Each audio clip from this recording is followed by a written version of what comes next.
বন্ধু যাকে ইচ্ছে দেখে বন্ধু বানাবেন না। সতর্ক হন, সতর্ক হন। যাকে ইচ্ছে বন্ধু বানাবেন না। আল-মারউ মা মান হাব্বা ইয়াউমাল কিয়ামাহ, যার সাথে তার মহব্বত তার সাথে তার হাসর হবে। জুড়ে বলুন ঠিক না বেঠিক? আজকে যারা সুরে সুর মিলে তালে তাল মিলিয়ে স্লোগান দিচ্ছেন, আর ভোট দেওয়ার বেলায় এমনি তো আলিম উলামার মাহফিলে আসেন, বসেন, ভোট দেওয়ার বেলা ঠিকই ওই জায়গা মতন মেরে আসেন। মনে রাখবেন, যাকে ভোট দিবেন ওই ক্ষমতাশীল ব্যক্তি যতদিন ক্ষমতায় থাকবে, যত বাজে কাজ করবে, মন্দ কাজ করবে, তার শাসন আমলে সমস্ত বাজে কাজে, মন্দ কাজে আপনিও শরীক থাকবেন। জোরে বলুন ঠিক না বেঠিক? যাকে আপনি এলাকার চেয়ারম্যান মানলেন, আপনার ভোট 1000 টাকা দিয়ে আপনি একটা ভোট বিক্রি করলেন। মনে রাখেন, একটা ভোট না ইমান বিক্রি করলেন। এটা কি বিক্রি হলো? ইমান বিক্রি হলো। এই চেয়ারম্যানটা যদি যোগ্য না হয়, আমানতদারি যদি না হয়, তার ভিতরে যদি আমানতদারি ঠিক না থাকে, আল্লাহ রাসূলের হাদিস, ওয়ানা আনাস রাদিয়াল্লাহু তাআলা আনহু قال قال رسول الله صلى الله عليه وسلم لا ঈমান লিমান লা আমানাতা লাহু ওয়ালা দীন লিমান লা আহদা লাহু। ওই ব্যক্তির ঈমান নাই যার কাছে আমানতদারি ঠিক নাই, ওই ব্যক্তির ধর্ম নাই যেই ব্যক্তি কথা ঠিক নাই। জোরে বলুন ঠিক না বেঠিক? আপনার বাইহাকি শরীফের হাদিস, আনাস রাদিয়াল্লাহু তাআলা বলেন, লা ঈমানা লিমান লা আমানাতা লাহু। যত ব্যক্তি প্রতিশ্রুতি দিয়ে চেয়ারম্যান হয়, চেয়ারম্যান হওয়ার পরে যদি সেই প্রতিশ্রুতি সে রাখতে না পারে, বুঝতে হবে তার মধ্যে আমানতের দাড়ি সঠিক নাই, কথার বরখলাফ আছে। কথার বরখলাফ যার কাছে আছে, ওই ব্যক্তির কোনো ধর্ম নাই। লা দীনা লা ঈমানা লিমান লা আমানাতা লাহু ওয়ালা দীনা লিমান লা আহদা লাহু। ওই ব্যক্তির ধর্ম নাই যার কথা ঠিক না। জোরে বলুন ঠিক না বেটি? সকালে এক কথা, বিকালে এক কথা, দুপুরে এক কথা, আপনার ঘুমোতে যাওয়ার সময় এক কথা। ওই ব্যক্তি কখনো মুমিন হতে পারে?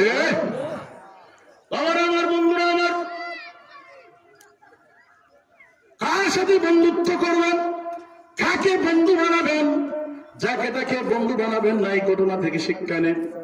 উকবা ইবনে আবু মুইত বন্ধু বানিয়েছিল তার বন্ধু, তারই এক কাফের, মক্কার কাফের ছিল, লিডার ছিল।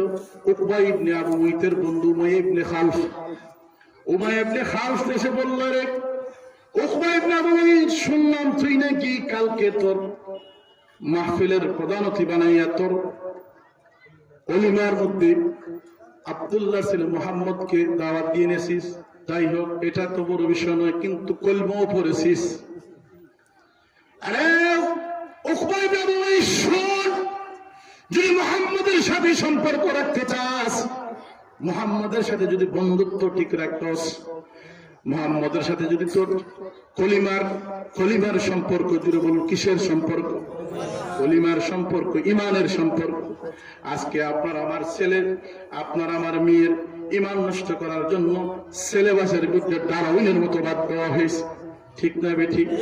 আলিম উলামারা এইসব বিষয়ে আপনার ওয়াজ মাহফিলে কথা বলতেছেন, অনেক আলিম উলামারা হেনস্থার শিকার হয়েছেন, অনেকেই জেল জরিমানা ভুগতেছেন। বাবারা আমার, বন্ধুরা আমার, আলিমদের সাথে যারা মহব্বত রাখবে, খোদার কসম, আজকের এই পবিত্র মাহফিলে আল্লাহকে সাক্ষী রেখে, আল্লাহে বিয়াদিহি নাফসি, ওই আল্লাহর শপথকে বলছি যে আল্লাহর কুদরতি হস্তে আমার প্রাণ। বন্ধুরা আমার, হক্কানি কোন আলিমের সাথে যদি আপনি সম্পর্ক রাখতে পারেন, ওই আলিমের মায়ায়, ওই আলিমের মায়া মহব্বতে ওনার কষ্ট দেখে যদি আপনার কষ্ট লাগে, হায় রে হায়, এত বড় একজন আল্লামা, আজকে উনি জেলের মধ্যে আছেন। এরকম আল্লামা জেলে আছেন কিনা নাই? আল্লামা মামুনুল হক সাহেব, যার হুঙ্কারে বাতিলরা কেঁপে উঠেছিল।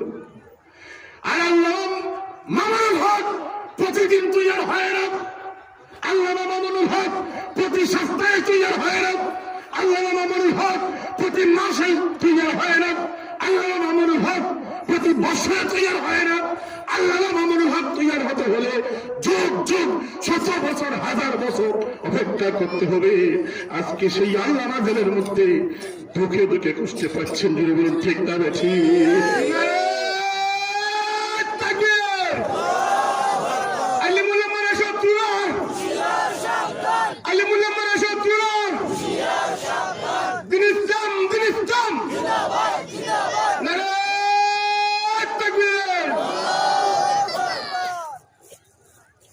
আপনারা কি বিরক্ত হচ্ছেন?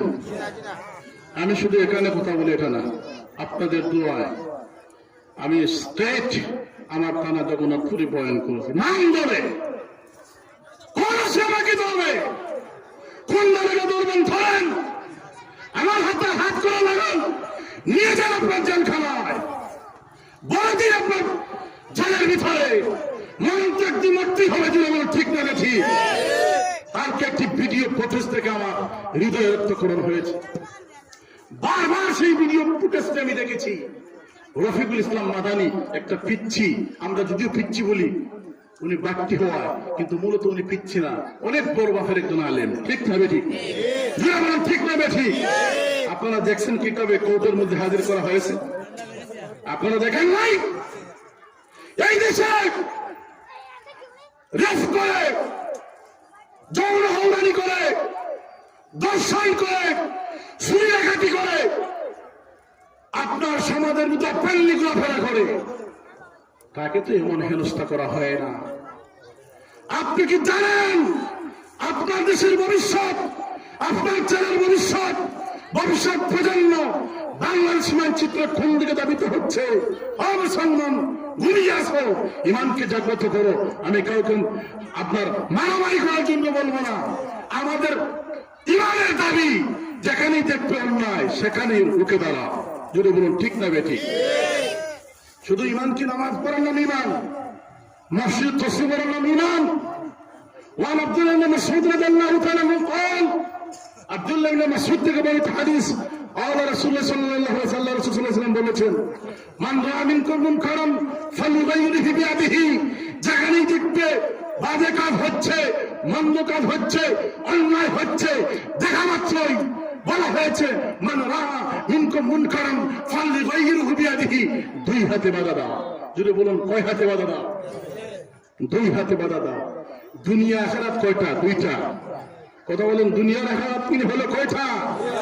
আপনি দিনের জন্য দুই হাত লাগাবেন, দুনিয়া আপনি সফল, আখিরাত সফল। সুবহানাল্লাহ বলেন। আর যদি বলেন সুবহানাল্লাহ। আপনার সামনে আজকে একজন মানুষকে ফিটালো, আপনি চুপ হয়ে বসে রইলেন, এটা ইমানের পরিচয় নয়। কথা বুঝতেছেন? আপনার গ্রামে একজন গরিবকে ধনী ব্যক্তি ধরে দিন দুপুরে তাকে অত্যাচার করতে গাছের সাথে বেঁধে, আপনি তার ঠেকার গরমে, পয়সার গরমে আপনি কিছু বললেন না, ধনী মানুষ মামলায় লাগাই দিবে আমাকে, আপনি চুপ করে থাকলেন। আপনি বুবা শয়তান, বুবা শয়তান, বুবা শয়তান দিয়ে বল ঠিক না বেঠিক? বন্ধুরা আমার, ইমানের স্তর হচ্ছে তিনটি। জুড়ে বলুন কয়টি? তিনটি। ইমানের স্তর কয়টি? তিনটি স্তর। একটি স্তর হলো বাজে কাজ দেখা মাত্রই আপনি প্রতিবাদ করবেন। আর ফাইল্লাম ইস্তাতুই, যদি সেই ক্ষমতা আপনার না থাকে, ফাবে লিসানহি, জিহ্বা দিয়ে বাধা দাও। কি দিয়ে? আপনার লাঠি নেই, জিহ্বা দিয়ে একটা মন্দ কাজ করতেছে, এটা ঠিক না। এটা হলো দ্বিতীয় স্তর ইমানের। কত? 6 নম্বর স্তর। প্রথম স্তর হাত দিয়ে বাধা দেওয়া, দ্বিতীয় নম্বর স্তর হল জিহ্বা দিয়ে বেঁধে দেওয়া। তাও যদি না পারেন, ফাইল্লাম ইস্তাতুই ফাবি কলবিহি, অন্তর দিয়ে ঘৃণা করো। আর বলা হয়েছে হাদিসে, ওয়াযালিকা আদওয়াফুল ঈমান, এটা হচ্ছে ঈমানের নিম্ন স্তর। এটা কি? ঈমানের নিম্ন স্তর। আমরা তো এখনো বর্তমানে মনস্থে চলে গেছি, ঈমানের নিম্ন স্তর পর্যন্ত আমাদের মধ্যে নেই। আমি সেই আলিম রফিকুল ইসলাম মাদানী ভাইকে দেখলাম, তাকে যখন আপনার শিকল পরাইয়া নিয়ে যাচ্ছে, উনি কয়েকটা মার্ডার করছে। কথা বুঝতেছেন না? পায়ে শিকল, হাতে শিকল, মাথার হেলমেটটা এমন ভাবে পড়েছে সব দিয়ে দেখতে পারে না। আজকে যারা আলিমুল আমাদেরকে এই কষ্ট দিচ্ছেন, শুনে রাখুন, নাস্তিকদের কারণে, কিছু নাস্তিক ব্লগারদের কারণে, যারা ইন্টারনেটে সবসময় হিন্দি বিরোধিতা করে ব্লগাররা, আর নাস্তিকরা এই দেশের কয়জন নাস্তিক আছে আমরা ভালো করে জানি। আমাদের হাতের আঙ্গুল কয়টা? কথা বলেন না, কয়টা? এই 5টা আঙ্গুল গণতে একজন মানব যদি সে যদি অশিক্ষিত হয়, 1 2 3 4 5 এটা গণতে কি তার জন্য কষ্ট হবে? এই দেশে নাস্তিক কয়জন আছে আমাদের চেনার বাকি রয়েছে? আর কত নাস্তিক এনায়েতুল্লাহ আব্বাসী হুজুরের কাছে হার মেনেছে, আপনারা দেখেন নাই? কথা বলেন, দেখেন নাই? এই শুনেন, আজকে আপনাদের মগজে ইসলাম যুগের ফেতনা লাগানোর জন্য নয়, আমরা আলিমরা কেন মার খাচ্ছি, কেন আমরা ভিজিয়ে যাচ্ছি, কেন পথে পথে আমাদেরকে আজকে এমন অবস্থা চলে গেছি, একটা ইটার টুকরাকে মানুষের মামি উষ্টায় ফেলে দেয়, একটাই যার নিচে চলে গেছি। আলিমদের কদর নাই, একটাই মাত্র কারণ আমরা শুধু এখন বিভক্তি হচ্ছি। বিভক্তি হওয়ার কারণে আপনার সামান্য গোটা কয়েক নাস্তিকরা আমাদের মধ্যে আপনার সামান্য মাসলাগত বিষয় নিয়ে মতভেদ থাকতেই পারে, এইগুলাকে বড় ইস্যু বানাইয়া আমাদের মধ্যে মাইল লাগাই দিয়া ওরা আমাদের মাঝখান থেকে আমাদের বাচ্চাদেরকে বেফাতি করতেছে, ইসলামের ক্ষতি করতেছে। জুড়ে বলুন ঠিক না বেঠি? আমি দেখতে পাব আল্লামা মামুনুল হক কি করেছে, যার হুঙ্কারে বাতিলের মাসলাককে ফেলেছে, নাস্তিকবাদীরা মাথা তুলে দাঁড়াতে পারে না। আজকে মাদানি ছোট মানুষ কথাগুলো বলেছে, কিন্তু অনেক সব কথা আমি সাপোর্ট করছি না, কিছু ভুল হতেই পারে, কিন্তু এই দেশে আরো তো ভুল করেছে অনেক মানুষ, তাদের সাথে তো এমন দেখলাম না। ঠিক না বেটি? কথা বলেন, আরো ভুল করেছে না অনেকেই? হয় নাই? বন্ধুরা আমার, আমি আর এদিকে যাচ্ছি না, আমি এই জিনিসটি বলতে চাই কোরআন হাকিম থেকে। আল্লাহ নবীর সাথে মহব্বত করে সে কালিমা পড়েছিল, তার নাম উকবা ইবনে আবু মুইত, মনে আছে কিনা? নাম কি? উকবা ইবনে আবু মুইত। আল্লাহ নবীর সাথে মহব্বত করে সে ইমানের সম্পর্ক স্থাপন করেছিল, কিন্তু দেখেন তার লিডারির লোক, তার ক্ষমতার লোক তাকে কি করলো? তার বন্ধুর সময় ইবনে খান যখন বলল, এরে উকবা ইবনে আবু মুইত, তুই যদি মুহাম্মদের সাথে ইমানের সম্পর্ক করে থাকিস, মুসলমান হয়ে যাস, কলিমার বন্ধনে যদি অটুট থাকিস, তাহলে মনে রাখিস আজকের পর থেকে মক্কার জমিনে আর তুই লিডারি আমাদের সাথে করতে পারবি না, আমরা তোকে আমাদের দলে রাখবো না, বিচার পঞ্চায়েত হলে পরে আমরা তোমাকে বিচারের মধ্যে নেব না, আমরা তোমাকে সমাজ থেকে বয়কট করবো। নাউজুবিল্লাহ। এরকম 2-4 জন বিচার আছে কিনা? নাই। তারা ওইটাই ঘুরে ওইটা বুঝেননি? ও সোনা বন্ধু খেলা জানে, সোনা বন্ধু কি জানে? খেলা জানে। চাষা কালকে না, এটা আপনিও জানেন, আমিও জানি। একটু ওইভাবে দিয়া বলে একটু ঘুরে দিয়ে সাবিটার একটু। অথচ আল্লাহ নবীর হাদিস, সাবাতুন ইযুল্লুহুমুল্লাহু ফি যিল্লিহি ইয়াওমা লা যিল্লা ইল্লা যিল্লুহু। 7 গুরু মানুষকে আল্লাহ পাক রব্বুল আলামিন কিয়ামতের দিন আল্লাহর ছায়া জায়গা দিবেন। আল্লাহর ছায়া মানে হলো আরশের ছায়া। জুড়ে বলেন সুবহানাল্লাহ। কয়গুলো মানুষকে? 7 গুলো মানুষকে আল্লাহ পাক আরশের ছায়াতলে জায়গা দিবেন। ওমান আবি হুরায়রা রাদিয়াল্লাহু তাআলা আনহু قال قال رسول الله صلى الله عليه وسلم سبعة يظلهم الله في ظله يوم لا ظل الا ظله। যেদিন আল্লাহর ছায়া ছাড়া কোনো ছায়া থাকবে না, সেই দিন 7 গুরু মানুষকে 7 গুণের ভিতরে থাকবে। আল্লাহ পাক রব্বুল আলামিন মায়া করে মোহাব্বত করে ডাইকা নিয়া তাকে তার ছায়াতলে জায়গা দিবেন, মানে আরশের ছায়াতলে আল্লাহ পাক অতিথি বানায় জায়গা দিবেন। জুড়ে বলেন না সুবহানাল্লাহ। সর্বপ্রথম যেই ব্যক্তিকে আল্লাহ ডাক দিবেন কিয়ামতের ময়দানের দিন, আল্লাহর ছায়াতলে আল্লাহ তাকে ডাক দিবেন, সেই হাদিসের মধ্যে আনা হয়েছে প্রথম নাম্বারের ব্যক্তি হলো ইমামুন আদিল, ন্যায়পরায়ণ বিচারক, ন্যায়পরায়ণ লিডার, ন্যায়পরায়ণ নেতা। জুড়ে বলেন না সুবহানাল্লাহ। ইমামুল আদিল, ন্যায়পরায়ণ বিচারক, যিনি তার সন্তান দেখে বিচার করবেন না, কারো টাকা থেকে বিচার করবেন না, কারো লাঠি থেকে বিচার করবেন না। দূষিত দোষী, তোমার শরীয়তের আইনে যেটা ভাবতো সেটা হবে। কথা বুঝতেছেন? 1 নম্বরে আনা হয়েছে। যাই হোক, এদিকে আমি যাচ্ছি না। এখন উমাইয়া ইবনে খালদ এসে বলল, তুমি কি আমার সাথে বন্ধুত্ব রাখবা না মুহাম্মদের সাথে বন্ধুত্ব রাখবা?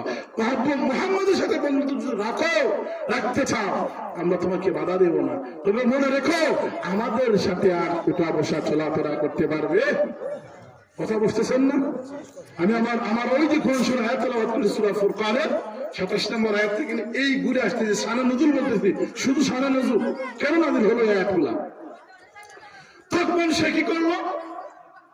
আপনার তার লিডারি চলে যাবে, তার লিডারিটা তার কাছে বড় হয়ে গেল, তার লিডারদের সাথে সম্পর্ক এটা নষ্ট হয়ে যাবে।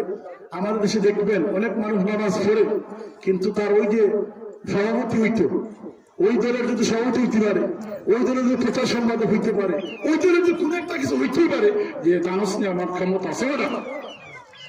কথাটা বুঝতেছেন না? আল্লাহ কোনো তাকদীমুল ইশারা, জ্ঞানী মানুষের জন্য ইশারা যথেষ্ট। যেটা বলুন ঠিক না ঠিক? তো একটা যদি ভাইয়া যায়, আমার সাথে তো কি হয়েছে, আমি তো এমনি আছি, ইমান জায়গা হয়েছে? ইমান কি জায়গায় আছে? ইমান জায়গাতে নাই। আপনি কার সাথে সম্পর্ক করতেছেন? উকবা ইবনে আবু মুঈত বলল, যদি তুমি মুহাম্মাদের কালিমাকে ফিরে দিতে পারো, মুহাম্মাদের কালিমাকে আবার ছুঁড়ে মারতে পারো, তাইলে শুনে রাখো, আমরা তোমাকে আবার আমাদের খুলে নেব, আবার আমাদের নেতা হিসাবে আমাদের কাছে রাখবো। যেভাবে ভালোবাসতাম ঠিক সেইভাবেই ভালোবাসবো। সত্য হলো শুধু কালিমা ফিরে দিলে হবে না। উকবা ইবনে আবু মুঈত বলল, পরে উকবা ইবনে আবু মুঈতকে উমাইয়া ইবনে খালফ বলল, পরে উমাইয়া ইবনে খালফ উকবা ইবনে আবু মুঈতকে বলল, ওরে উকবা ইবনে আবু মুঈত, আমার আলোচনা আমি শেষ করে দিচ্ছি। আলোচনার শেষ দিকেই আমি চলে এসেছি বন্ধুরা। আমার 8 মিনিটের ভিতরে আমার আলোচনা ইনশাআল্লাহ শেষ করে দেব। উকবা ইবনে আবু মুঈত কথা মনে আছে? তাকে পরামর্শ দিচ্ছে উমাইয়া ইবনে খালফ, যাও মুহাম্মাদের কালিমাকে ফিরে দিয়ে আসো। আর শুধু ফিরে দিয়ে আসলে হবে না, মুহাম্মাদের যে কালিমার পরে তুমি মুসলমান হয়েছো, মুমিন দাবি করতেছো বা মুমিন হয়েছো, সেই মুহাম্মাদের গালে তোমাকে থুতু মারতে হবে। নাউজুবিল্লাহ বলেন। কার গালে থুতু মারবে? কথা বলেন না, নাউজুবিল্লাহ জুড়ে বলবেন না। সেই মুহাম্মাদের গালে থুতু মেরে তোমাকে আসতে হবে। উকবা ইবনে আবু মুঈত তার বন্ধুর প্ররোচনায় পড়ে, তার বন্ধুর ফাঁদে পড়ে, দুনিয়ার লিডারির আশায়, মাতব্বরের আশায়, দেখেন না সামান্য দিনের কিছু পাওয়ার পেয়ে কি করতেছে। আল্লাহু আকবার। আল্লাহ, এই মহব্বত দুনিয়ার সামান্য লিডারির আশা। সে বলল ঠিক আছে আমি রাজি। চলে গেল, আবার নবীর কাছে আসলো দৌড়াইয়া। আমার নবী সে আসার পরে তার দিকে নবীর নুরানি চেহারা আনোয়ার একটু ভালোবাসা সে আগে দিলেন, কারণ সে তো মুসলমান। সুবহানাল্লাহ বলেন। এবার উকবা ইবনে আবু মুঈত, আমার প্রিয় নবী, দুজাহানের বাদশা নবী, যে নবীর শরীর মোবারকের মধ্যে মশামাছি জীবনে বসে নাই। সুবহানাল্লাহ বলেন না? আমার আপনার নবী এমন নবী, যেই নবী দেখুন আরবের বালুচর দিয়ে যাইতেন, আরবের বালুচরের বালুগুলো আমার নবীর কদমের মধ্যে চুমু দিয়া ধরে রাখতো। সুবহানাল্লাহ বলেন। আমার নবী দেখতেই বলতেন, ইরে বালু, তুই কেন আমার পায়ের চামড়ার মধ্যে চুম্বন দিয়ে ধরে আসি? এই সেই বালুকোনা থেকে আওয়াজ আসতো, আমার নবী শুনতেন। বালুকোনা তখন বলতো, আল্লাহ নবী, আমি তো জানি আপনি খেয়ে আপনার কদমের মধ্যে চুমু দিয়ে যতক্ষণ ধরে রাখতে পারবো, আমরা মনে করব আমাদের জীবনটা সার্থক। বলেন না সুবহানাল্লাহ। সেই বিশ্ব নবী মুহাম্মদ রাসূলুল্লাহ সাল্লাল্লাহু আলাইহি সাল্লামের নুরানি চেহারার সামনে এসে বলে, ও মুহাম্মদ, আমি মুসলমান হয়েছিলাম ঠিকই, কিন্তু আমি মুসলমানের উপরে, ইমানের উপর অটল থাকতে পারবো না। এই নাও তোমার কালিমা নাও। নবীজিকে কালিমা ফিরে দিল, আর নবীকে গালাগালি শুরু করে দিল, ফাঁক দিয়ে থুতু নিক্ষেপ করলো। কিন্তু থুতু আল্লাহ নবীর গাল মুবারক পড়ে নাই। আল্লাহ নবী বেজার হয়ে গেলেন, কষ্ট পেয়ে গেলেন। আল্লাহ নবী কোনো বদয়া দিলেন না, আল্লাহ নবী কোনো বদয়া দেন নাই। কিন্তু যিনি দেখেছেন আল্লাহর বন্ধু, আল্লাহ পাক সহ্য করতে পারেন নাই। যিনি বলেন না সুবহানাল্লাহ। যেভাবে আবু লাহাবের ছেলে আমার আপনার নবীর 2টা মেয়েকে বিবাহ দিয়েছিলেন আবু লাহাবের ছেলের কাছে। ইসলামের আপনার সেই সময় শরীয়তে জায়েজ ছিল বেদিনের কাছে ছেলে সন্তান বিবাহ দেওয়া। এটা অনেক লম্বা কাহিনী। আল্লাহ নবীর সাথে বাধক ব্যবহার করার কারণে আবু লাহাবের সন্তানকে আল্লাহ নবী বদয়া দিয়েছিলেন, আল্লাহুম্মা সাল্লিত আলাইহি আউদান মিন কিলাবিহা। আয় আল্লাহ, তোমার কোন দুষ্ট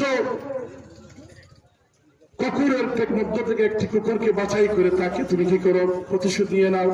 পরবর্তীতে সে মারা গেল, বাঘে তাকে বক্ষণ করলো। অনেক লম্বা আলোচনা। ঠিক সেইভাবে আল্লাহ নবীর সামনে যখন শেষে থুতু মারলো, থুতু যদিও পরে নাই, নবী কষ্ট বলেন, আল্লাহ নবী বদলা দেন নাই, কিন্তু আল্লাহ পাক রব্বুল আলামিন সহ্য করতে পারেন নাই। সাথে সাথে আল্লাহ পাক রব্বুল আলামিন জিবরিল আমিনকে পাঠিয়ে দিয়া আয়াত নাযিল করে দিলেন, যে আয়াত কেন আমার ভূমিকা আমি বলেছিলাম, ইয়াউমা ইয়া'আদুয যালিমু আলা ইয়াদাইহি ইয়াকুল ইয়া লাইতানি ইত্তাখাযতু মা'আর রাসূলি সাবিলা। জালিম ব্যক্তি সেই দিন তার নিজের হাত কামড়াবে আর বলবে, হায় রে হায়, আমি কেন জুলুম করলাম। এই জালিম মানা বলা হয়েছে উকবা ইবনে আবু মুইতের জন্য। এই আয়াতটা শুধু সীমাবদ্ধ উকবা ইবনে আবু মুইতের জন্য নয়, যত ব্যক্তি এইভাবে মানুষের উপর জুলমিয়ত করবে, জুলুম করবে, সমস্ত মানুষ এইভাবে উকবা ইবনে আবু মুইতের মতো নিজের হাত কামড়াইয়ে উঠবে। জুড়ে বলেন নাউজুবিল্লাহ। সেই দিন উকবা ইবনে আবু মুইত বলবে, আল্লাহ আগেই কোরআন শরীফে বলে ফেলছেন, সেই দিন বলবেন, ইয়াকুলু ইয়া লাইতানি ইত্তাখাযতু মা'আর রাসূলি সাবিলা। হায় রে হায়, কেন আমি মুহাম্মদের তত্ত্ব অনুসরণ করি নাই, কেন আমি মুহাম্মদের সাথে থাকি নাই। আজকে যদি মুহাম্মদের দুনিয়ায় যদি আমি মুহাম্মদের সাথে থাকতাম, আজকে আমাকে নিজের হাত কামড়াইয়া জালিম হয়ে কিয়ামতের ময়দানে উঠতে হতো না। সে আফসোস করবে, হায় রে হায়, কেন আমি এই করলাম। সে আরো বলবে, ইয়াকুলু ইয়া লাইতানি ইত্তাখাযতু মা'আর রাসূলি সাবিলা ইয়া ওয়াইলাতা লাইতানি ইয়া ওয়াইলাতা লাইতানি লাম আত্তাখিয ফুলালান খালিলা। হায় রে হায়, আমি তো মুমিন হয়ে গিয়েছিলাম, কিন্তু আমার অমুক ব্যক্তি, মানে তার বন্ধু উমাইয়া ইবনে খালফের কথা বলা হয়েছে। হায় রে হায়, অমুক বন্ধু এসে তো আমাকে নষ্ট করে দিল। আমি যদি তার সাল্লাহ না নিতাম, আমি যদি তার কুপরামর্শ না নিতাম, সামান্য লিডারের আশায়, সামান্য দুনিয়ার সামান্য বিচারী হওয়ার আশায়